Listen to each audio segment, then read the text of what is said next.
ماما يا ماما.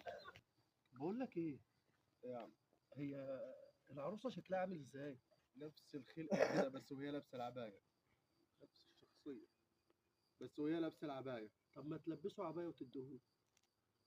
خده ياخدك ربنا انت وهو. اعوذ بالله من الشيطان. نصيب. ازيك يا حاج؟ منور والله. ايه اللي في يدك ده؟ الجامع يا باشا. اللهم صل على النبي. جايمه؟ امضي على الجامع يا باشا. جايمه؟ لا دقيقه واحده بس وريني. دي ايه دي؟ دي جامع ب 2 دي مليون الجايمه كام؟ 2 مليون. ليه يا عم 2 مليون ليه؟ انا همضي انا همضي. تمضي على أنا ايه؟ همضي استنى عليك. بس ثواني. وهي 2 غرفة نوم، و2 غرفة أطفال، و2 غرفة سفرة. هو أنت ليه جايب اتنينات اتنينات؟ عشان واحدة غلط وده التانية ستيك. اللهم صل على النبي. ستيب. ده انا موافق. العروسة مغرية قوي كده. أنا 200,000 ذهب، ومش المفروض جايبين ب100 بس؟ 100 التانية احتياطي. احتياطي؟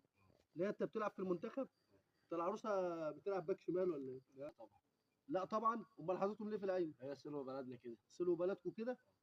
بص يا عم الحاج، احنا بالصلاة على النبي كده الشغلانة دي كلها آخرها معانا 2000 جنيه. بايع ولا يفتح الله؟ افتح الله. طب يا عم الحاج احنا ما احناش عايزين عرايس. ما احناش عايزين عرايس يا عم الحمد الحاج. لله يا رب، الحمد مش لله، عايزين عرايس يا الحمد عم لله، الحاج. اهي. الحمد لله، وادي القلم بتاعك اهي. الحمد لله. اعوذ بالله. اطلع.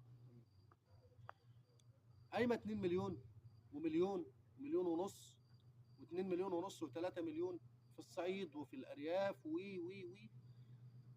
ومش عايزين نغلط ونقول العروسه ممكن تبقى عامله ما شاء الله يعني الاشف على اداه تخن قشره البطيخ، وهي ما تسواش في سوق النسوان 3 جنيه.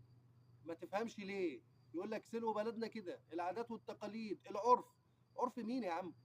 انا عايز اصدمكم، اصلا الشرع ما فيهوش قايمه. في الشرع ان الراجل بيجهز بيته وبياخد عروسته على بيته، بيبقى العريس هو اللي مجهز كل حاجه. ده شرع ربنا. فاحنا خالفنا الشرع. مين اللي عمل موضوع القايمه؟ عملوه اليهود. يعني احنا ليه بنسيب ديننا وبنروح لعادات وتقاليد غيرنا؟ ليه سيبنا دين ربنا وبعدنا عنه؟ كترة الفحشاء وكتر المنكر وكترة المعاصي وكترة الذنوب وكتر الزنا، وكل ده بقى منتشر بشكل غير عادي وغير طبيعي بسبب الطمع والجشع بتاع أولياء الأمور. والله العلي العظيم، والله العلي العظيم لن تنتصر هذه الأمة لطالما أن هنالك هذا الجشع وهذه المغالاة في المهور والمغالاة في القايمة والكلام ده كله. قال النبي صلى الله عليه وسلم: أقلهن مهرا أكثرهن بركة.